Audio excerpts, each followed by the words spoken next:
Hello, I'm Maria. Welcome to my channel, or welcome back if you're new. And today I'm going to be talking about my January 2024 book recommendations. I finished 4 books this month, which isn't a lot actually, but I'm going to try and keep at least 4 books a month. Let's see how long I can keep this for. So, I don't have the physical books because I've been listening to the audiobooks just because I find it difficult to concentrate and not fidget recently. I don't know what's going on, but just so I can keep, consuming books, I've been listening to the audio books. But anyway, so I don't have the physical thing, so I'm going to put, the pictures of the covers somewhere around the screen when I'm talking about them. And I will give a little description of the book and then my thoughts without any spoilers, because we don't do that here. Okay, so the first book that I read this month and year is called The Subtle Art of Not Giving a Bleep. I bleeped that out, but it's F-U-C. Okay, so here is a little, a description of the book, I guess is what you can call.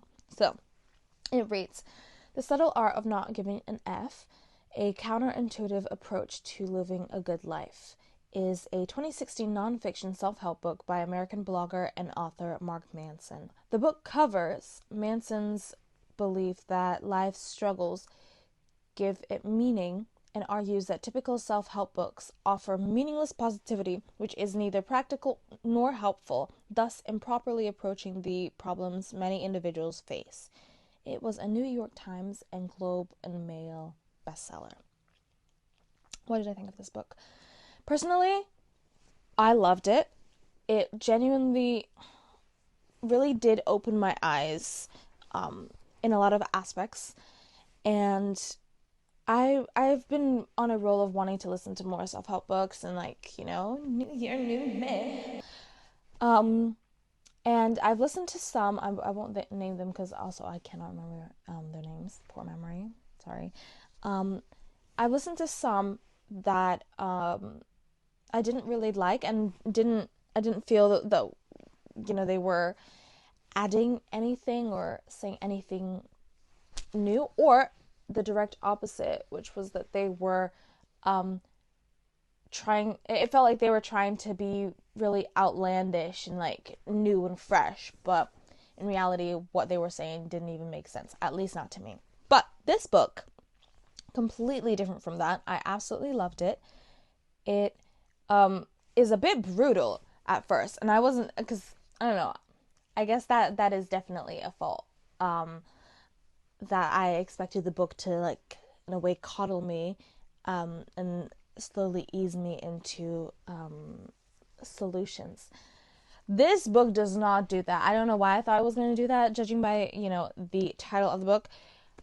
He clearly does not give an F, so why would he give an F to coddle me? But Delulu sometimes is not the Delulu, apparently.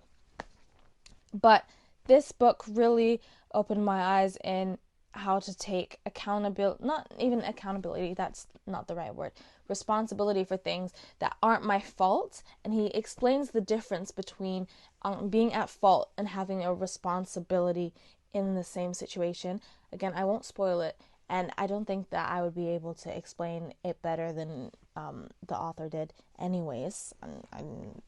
Why would I try? But yes, I would give this out of 5. I would probably give it a 4.8. And that's the 0.2 is definitely me being oh my gosh, I thought I was going to be coddled, but I wasn't.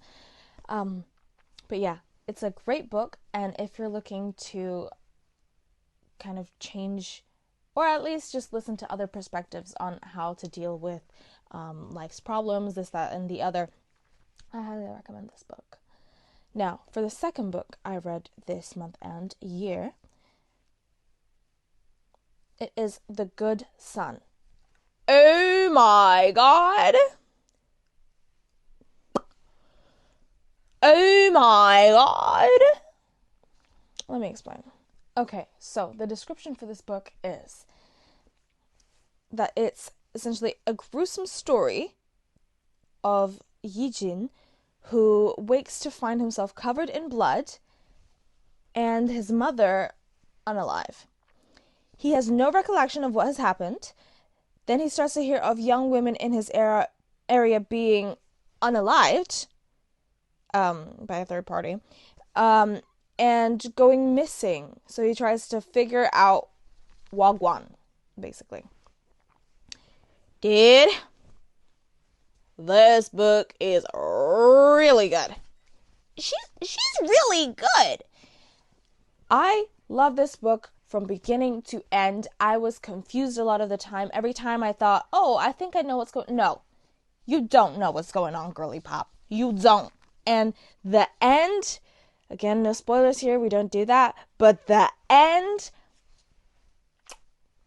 it was definitely not what I thought it was gonna be, but in the best way possible.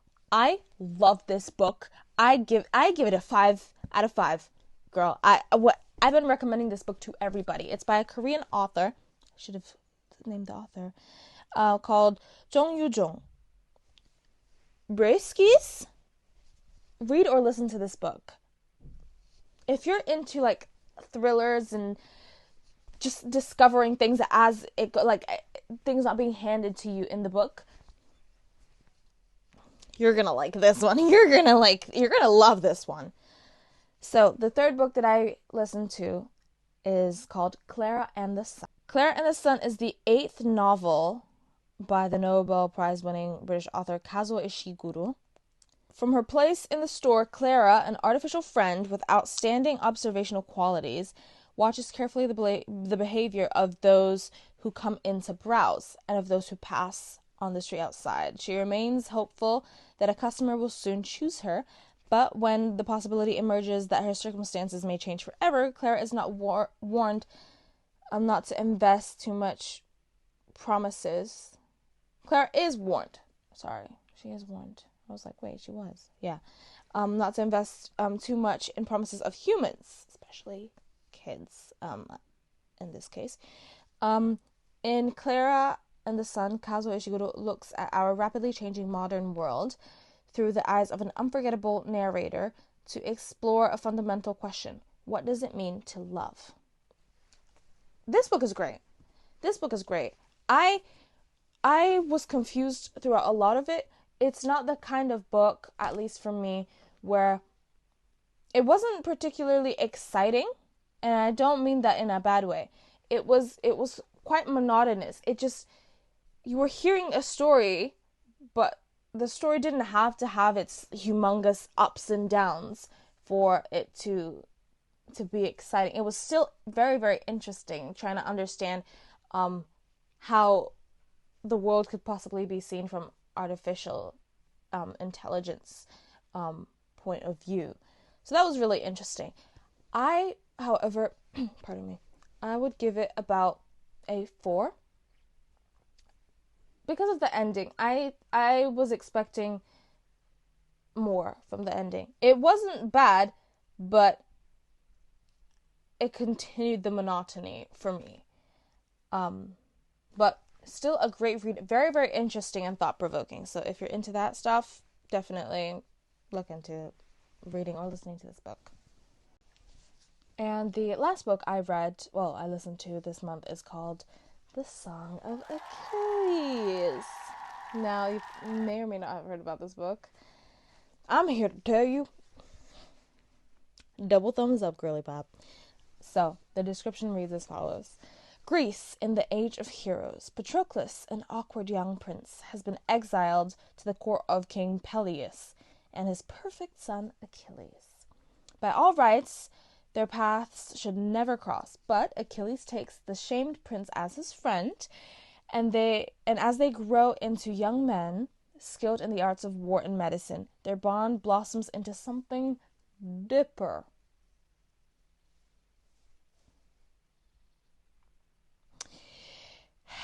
Despite the displeasure of Achilles' mother Thetis, a cruel sea goddess, But then word comes that Helen of Sparta has been kidnapped, torn between love and fear for his friend. Love and fear for his friend. Patroclus journeys with Achilles to Troy, little knowing that the years that follow will test everything they hold dear. Profoundly moving and heartbreaking, original, this rendering of the epic Trojan War is a dazzling feat of imagination, a devastating love story,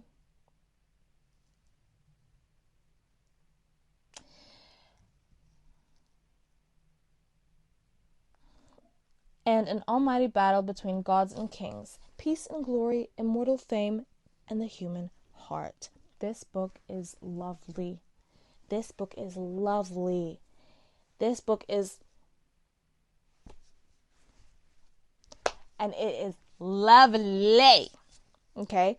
I, needless to say, adored this book from beginning to end. I mean, I am biased because I love Greek mythology, Roman mythology in general. But so I already knew that I was gonna enjoy this book, but I just didn't expect to enjoy it this much. It was beautiful. I think their love for each other, but in particular because the narrator is Patroclus. So even though it's called the Song of Achilles, it's from Patroclus's point of view, which I think is perfect. However, I would love there to be a version from Achilles' point of view, because a lot of the times I caught myself wondering how does he perceive this moment, and since the narrator is Patroclus, you can't really know, of course, what Achilles is thinking for sure.